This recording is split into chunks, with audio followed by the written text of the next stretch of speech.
Chapter 67।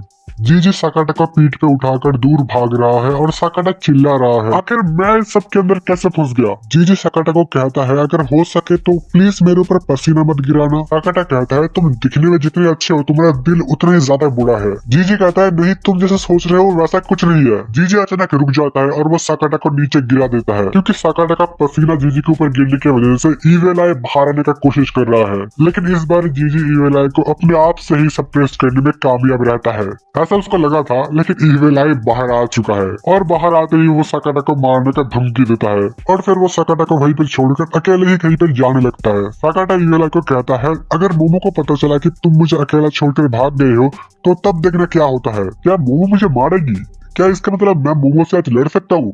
कहाँ पर है वो? मोमो को ढूंढते हुए वो वहाँ से चला जाता है और साकाटा भी उसके पीछे पीछे ही जाता है। इस तरफ आयरा काइजू का पंच खाकर बेहोश हो चुकी है और काइजू उसके ऊपर एक और पंच मारने ही वाला है, लेकिन उससे पहले ही ओकर्न मोमो को नीचे उतारता है और ऑल आउट जाता है। ओकर्न बिल्डिंग के साइड से ही दौड़ कर जाता है और आयरा को लेकर ऊपर उठ जाता है, लेकिन अब ओकर्न वापस नॉर्मल हो चुका है और वो लोग बीच हवा में है। मोमो उन दोनों को कैच कर लेती है, लेकिन ओकर्न का 2 ट्रांसफॉर्मेशन हो चुका है और आयरा भी बेहोश है। सिर्फ मोमो अकेली बची है जो लड़ सकती है। मोमो उन दोनों को लेकर ही दूर भागने लगती है। काइजू का साइज बहुत ज्यादा बढ़ चुका है तो उसका स्पीड बहुत कम हो चुका है, तो वो लोग इजीली भाग जाते हैं। मोमो आयरा और ओकर्न को लेकर अपने घर वापस आती है। उसके घर में वो सील लगा हुआ है, तो शायद से जब तक वो लोग घर के अंदर है तब तक वो लोग सेफ है। ओकर्न कहता है, मैं आयरा को नीचे नहीं रख पा रहा हूँ। आयरा बहुत पहले ही होश में आ चुकी थी। वो बस ओकर्न से लिपट कर रहने के लिए बेहोश होने का ढोंग कर रही थी। मोमो एज यूजुअल गुस्सा हो जाती है, उनका झगड़ा शुरू हो जाता है और इतने में इविल आई एकदम खुश मिजाज में वहाँ पर आ पहुँचता है।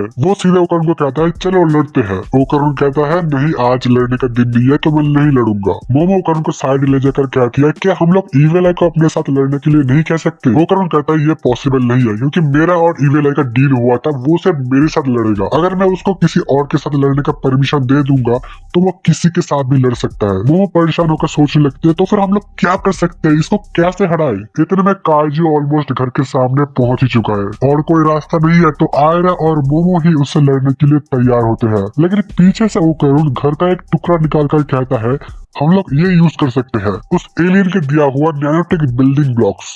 चैप्टर 68। मोमो का पूरा घर ही एक स्पेशल एलियन मटेरियल से बना हुआ है, नैनोटेक बिल्डिंग ब्लॉक्स, जिसे वो लोग जैसा चाहे वैसा ही शेप दे सकते हैं। ओकर्न टेबल को पकड़कर पूरा घर का आकृति ही बदलने लगता है, पूरा घर हिलने लगता है, सीलिंग नीचे आने लगता है। मोमो कहती है, तुम ये क्या कर रहे हो, पूरा घर टूट के गिर जाएगा। ओकर्न कहता है, इसको शेप देने के लिए हमको इसका विजुअलाइज करना पड़ेगा और मैं विजुअलाइजेशन में उतना अच्छा नहीं हूँ। साकाटा कहता है, अगर हमें बस कुछ बड़ा विजुअलाइज ही करना है तो मुझे ये काम करने दो। साकाटा टेबल के ऊपर हाथ रखता है और पूरा कंसंट्रेशन लगाता है अपना। पूरा घर हिलने लगता है, सारे पुर्जे वगैरह खुलने लगते हैं और बिल्कुल जैसे मेगाजॉर्ड ट्रांसफॉर्मेशन होता है वैसे ही पूरा घर ट्रांसफॉर्म होने लगता है। हर किसी को अपना अपना एक कॉकपिट मिल जाता है जहाँ से वो लोग कंट्रोल कर सकते हैं और पूरा घर एक जायंट रोबोट में बदलने लगता है। फिर ट्रांसफॉर्म होने के बाद हम लोग देखते हैं कि एक जायंट बुद्धा स्टैचू है। ओकर्न बहुत ही तारीफ करता है कि मैं ये बिलीव नहीं कर सकता कि साकाटा ये तुमने इमेजिन किया है। साकाटा कहता है, लेकिन मैंने ये तो इमेजिन नहीं किया था।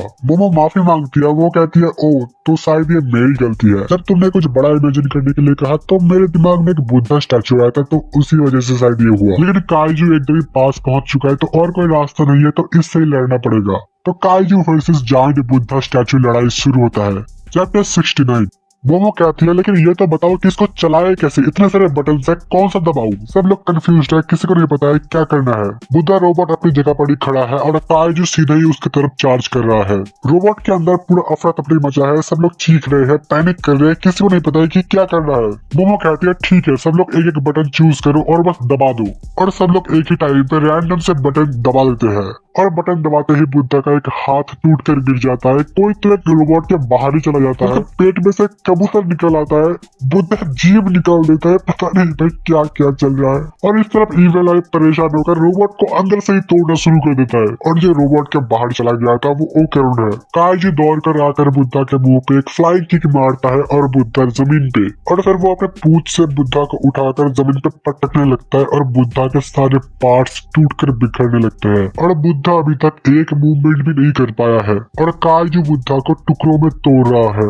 लेकिन ओकरोन के सीट पे पैराशूट था तो वो बच जाता है। ओकरोन नीचे उतरते ही उसके सामने एक बहुत जोर से ब्लास्ट होता है और उस ब्लास्ट के अंदर से ईविल आई सीधे ओकरोन के पास ही आ गिरता है। वो ओकरोन को कहता है, क्या ये तुमने किया? क्या इसका मतलब हम लोग लड़ सकते हैं?